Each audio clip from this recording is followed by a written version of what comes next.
Few things are as essential to playing Dungeons & Dragons than the Player's Handbook. It is likely to be most people's first book when considering the game, and thus has become a staple in the Dungeons & Dragons community. But how much do you really know about it? Can you list every spell, or are you still struggling to make your first character? Well, in this video, we're going to be teaching players, both old and new, about this iconic tome.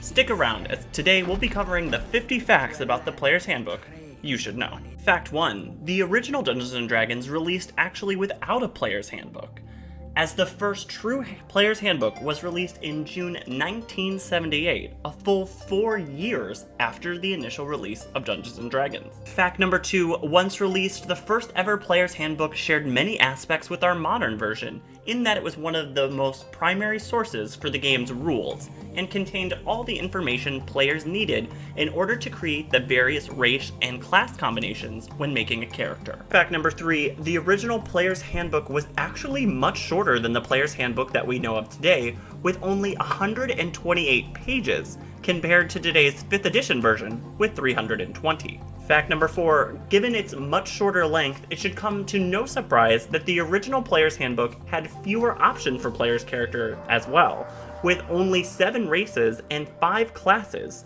that were the Cleric, the Fighter, the Magic User, the Thief, and the Monk. Fact number 5, interestingly, despite being shorter overall, it did contain some options that we don't even have for 5th edition, such as an entire section on psionic abilities, which are still only in playtest material for our current version. Fact number 6, the foreword of the original Player's Handbook even comments that, quote, a fair number of women are counted among those who regularly play the game, making Dungeons & Dragons somewhat special in this regard, end quote. Yes, that's real. Fact number 7, the original Player's Handbook was incredibly well received, with many reviewers touting that it changed D&D from an ambiguous and muddled game to a coherent game system that feels very sophisticated, receiving 10 out of 10 scores in multiple magazines, including White Dwarf. Fact number 8, the 1st edition Player's Handbook was published in numerous countries, a rarity for games at the time, including the UK, Australia, France, and Germany. Fact number 9, in 2012, Wizards of the Coast actually reprinted the original Player's Handbook as the 1st edition Premium Player's Handbook, a limited edition of reprints of the 1st edition core rulebooks. These premium versions of the original AD&D books were reprinted with original content, but featured a new cover design, and purchase of these helped support the Gygax Memorial Fund, established to immortalize Gary Gygax with a memorial statue in Lake Geneva, Wisconsin. Fact number 10, the Advanced Dungeons & Dragons 2nd edition Player's Handbook was a 256-page hardbook cover written by David Zed Cook and released in 1989. The original cover art is by Jess Easley, and the book featured 8 full-page color illustrations, a first for the series. Fact number 11, as I just hinted at, this 2nd edition Player's Handbook was the first ever handbook to be written in color or to have full color illustrations at all, given that all materials in 1st edition were only printed in black and white, with the exception of their cover. Fact number 12, the Player's Handbook for 2nd edition was compatible with 1st edition rules, but was streamlined and clarified in the hopes that players could combine materials from the 2 editions. Fact number 13, the 2nd edition Player's Handbook contained more rules overall, ranging from taking off armor, to turning undead, to death from poison. The 2nd edition version of this attempted to fill a lot of the gaps not found in the original Player's Handbook, and other core material released for 1st edition. Fact number 14, in fact, there were so many rules in this book that the foreword of the book itself doesn't suggest reading it. That's right, and I quote, the best way to learn the game is to find a group of experienced players and join them. They can get you immediately into the game and explain things that you need to know in the moment. You don't need to read anything beforehand. In fact, it's best if you play the game for several hours with experienced players before reading any of the rules. Fact number 15, notably the rules in 2nd edition were the first time ever optional rules for skills known as proficiencies were added, which would become much more commonplace in later editions. Fact number 16, the 2nd edition Player's Handbook further expanded upon player options, However, this was primarily through player classes, as no new races were introduced when compared to First Edition, and in fact, half-orcs, an option originally found in First Edition, was removed. Fact number 17, Second Edition was the first time the classes of the Druid or Bard were ever found in a player's handbook, and saw the removal of the Assassin class from First Edition. Fact number 17, taking a modern look at Second Edition will also be puzzling to players, as when looking at magic, casters of the arcane variety had magic that we typically think of up to 9th level. However, divine magic for clerics and the like was only allowed up to 7th level. Fact number 19, the Second Edition Player's Handbook was also well received, receiving both an Origins and Gamer's Choice Award for its writing. Fact number 20, in 1995, another revamped version, this time of the Second Edition Player's Handbook, was released as part of TSR's 25th anniversary. The book was revised, becoming 64 pages larger, mainly due to layout changes and new artwork. A new foreword in this edition specifically stated that this book was not Advanced Dungeons & Dragons 3rd edition and merely a simple update. Fact number 21, in fact, it would take until August 10th, the year 2000, for 3rd edition's Player's Handbook to debut at that year's Gen Con. This represents a major overhaul of the game, including the adoption of the now infamous D20 system, bringing the game much more in line with what we think of as modern Dungeons & Dragons. Fact number 22, the 3rd edition also saw the dropping of the word Advanced from the Dungeons & Dragons title, as the publisher decided to publish only one version of the game, instead of both a basic and advanced version. Fact number 23, the 3rd edition Player's Handbook introduced the Barbarian and the Sorcerer to the starting class lineup, and for the first time re-added half-orcs back to the racial lineup since 1st edition. Fact number 24, 3rd edition was also the first time ever introducing a formal feat system to the game, giving characters new abilities and customization. Unlike in modern 5th edition, however, these were much more common, with all classes gaining feats every couple of levels, rather than trading off ability score improvements to do so. Fact number 25, in July 2003, the rules were revised yet again to a complete re-release of the core manuals, with the dubbed 3.5 version based off of 2 years of players' feedback. Revisions to the Player's Handbook included classes becoming more balanced against each other, and this version remains one of the most popular editions of Dungeons & Dragons to this day. Fact number 26, in the 3.5 Player's Handbook itself, it contains a section dedicated as to why the authors decided to completely overhaul the rules instead of waiting for 4th edition, in which they state this was in large part due to working on the D20 system as a brand new, huge change to the game. And they further entice players to rebuy the books with new class features, new feats, and new spells. Fact number 27, 3.5 edition did realize that completely throwing away all of the old material was a very expensive and disgruntling move to loyal players, and thus all 3.0 materials, including the extra books, campaigns, etc., were said to be backwards compatible with the new rules. Fact number 28, May 2006 saw the release of the first ever Player's Handbook 2, designed to be a follow-up to the standard Player's Handbook instead of a re-release like we had seen previously. This book contained further new spells, feats, and new role-playing options. It specifically contained 4 new classes in the Beguiler, a rogue-like spellcaster who specialized in illusions and enchantments, the Dragon Shaman, a relatively well-rounded character who gained spell-like abilities similar to dragons, the Duskblade, an elven-based hybrid of a fighter and a wizard, and the Knight, fighters who use bard-like charisma to draw threatening opponents away from party members, like a tank in an MMORPG. Fact number 29, the cover of the Player's Handbook 2 paid homage to the 1st edition Player's Handbook, with a familiar scene of a thief taking out a jewel from a statue's eye. Fact number 30, despite 2 editions in the past 8 years, on June 6, 2008, the 4th edition Player's Handbook, subtitled Arcane, Divine, and Martial Heroes, was released. Interestingly, it was originally announced that 4th edition's 3 core rulebooks would be released over a 3-month period, but this date later changed after immense customer feedback revealing a majority preference that all 3 core rulebooks be released in the same month. Fact number 31, Dungeons & Dragons 4th edition arguably surpassed 3rd edition as being the most reimagined version of Dungeons & Dragons ever. Many of the overhauls found within the player's handbook for this edition focused on mechanical changes rather than lore expansion as was seen in previous editions. It was a large departure from 3.5 with a huge emphasis on player character balance, which left many customers feeling that it was, quote, too video game-like. Fact number 32, one of the core principles for creating 4th edition is quoted as, quote, expanding the sweet spot. The design team felt that D&D 3rd edition's sweet spot was the 4th to 12th level, that lower characters were too fragile and the higher characters were too overpowered.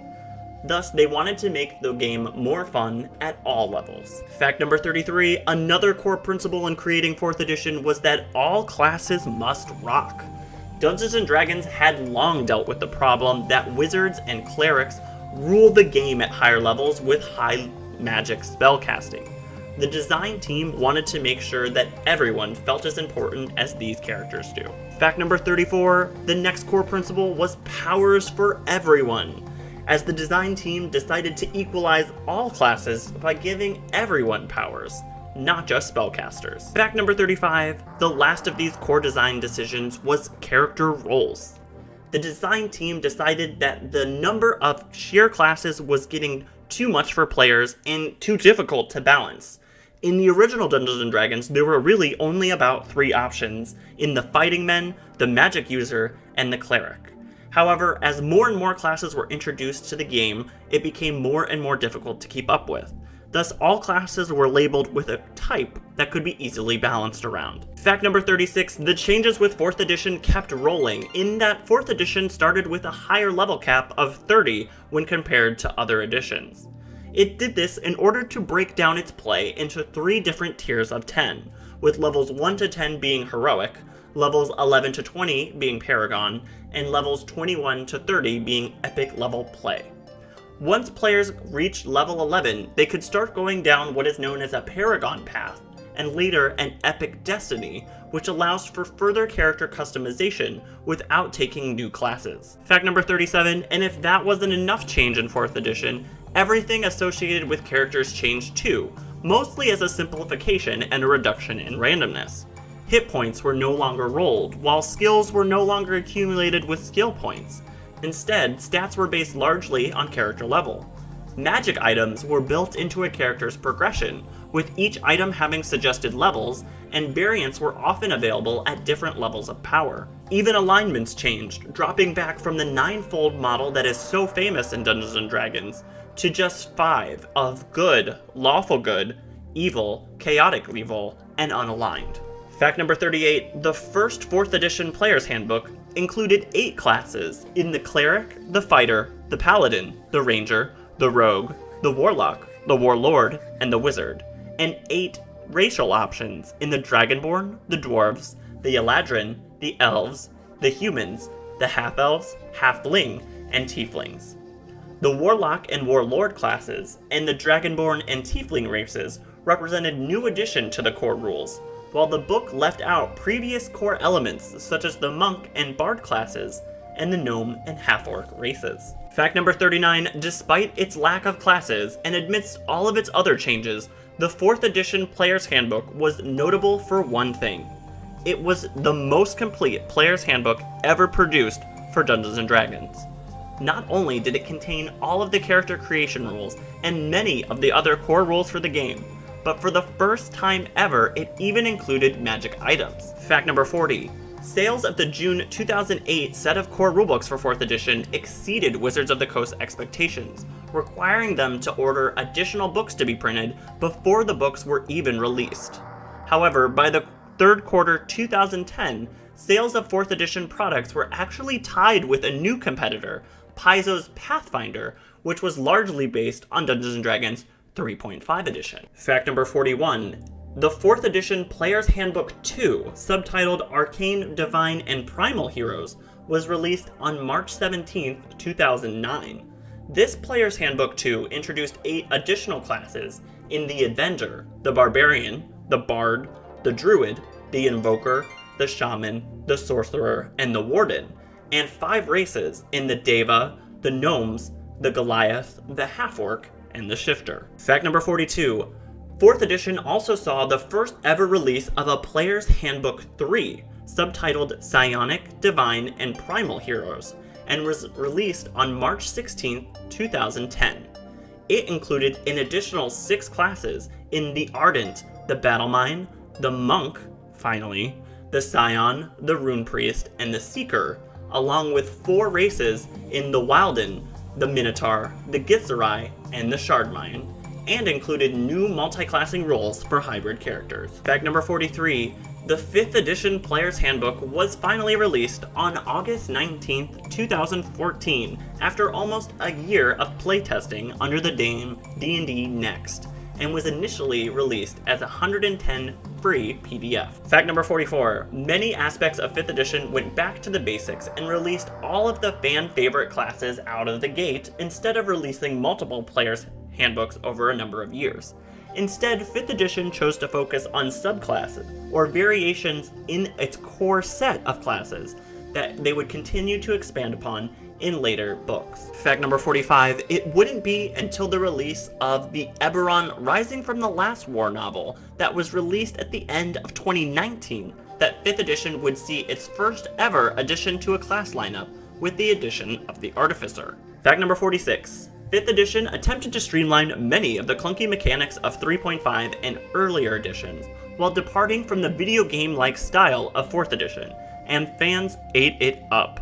Reviews at release were extremely positive, and its easy to get into rule set has made it one of the best additions, resulting in huge boons to the D&D community. Fact number 47, and while we don't have exact figures, in 2016, Mike Merles, an employee of Wizards of the Coast, tweeted that lifetime sales of the 5th edition Player's Handbook were more than the 3rd, 3.5, and 4th edition lifetime sales, and that was 4 years ago. Did you know? The 5th edition Player's Handbook comes with a disclaimer that's hidden right after the credits in the first couple of pages, where it states, Wizards of the Coast is not responsible for the consequences of splitting up the party, sticking appendages in the mouths of a leering green devilface, accepting a dinner invitation from bugbears, storming the feast hall of a hill giant steading, angering a dragon of any variety, or saying yes when the dungeon master asks,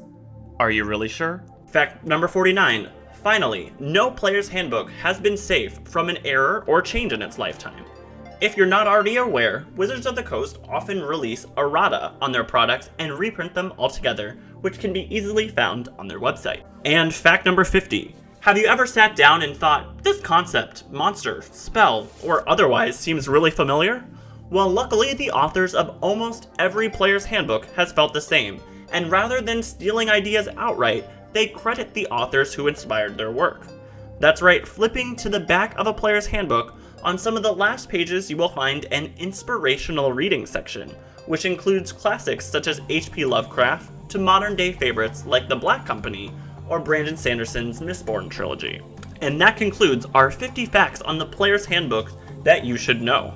Did you learn something new, or did you know all 50 facts already? Either way, I hope you realize that more than 4 decades of work has gone into the production of this one book, and not one book in the Dungeons & Dragons series can claim more fame than the Player's Handbook itself. If you want more countdowns like this, be sure to check out my 107 facts about Dungeons & Dragons you should know. Otherwise, be sure to like, favorite, and subscribe, and stick around for all things Dungeons & Dragons. I'm RPGMD, writing you a prescription on all things dice, dragons, and gaming, and I'll be seeing you guys next week.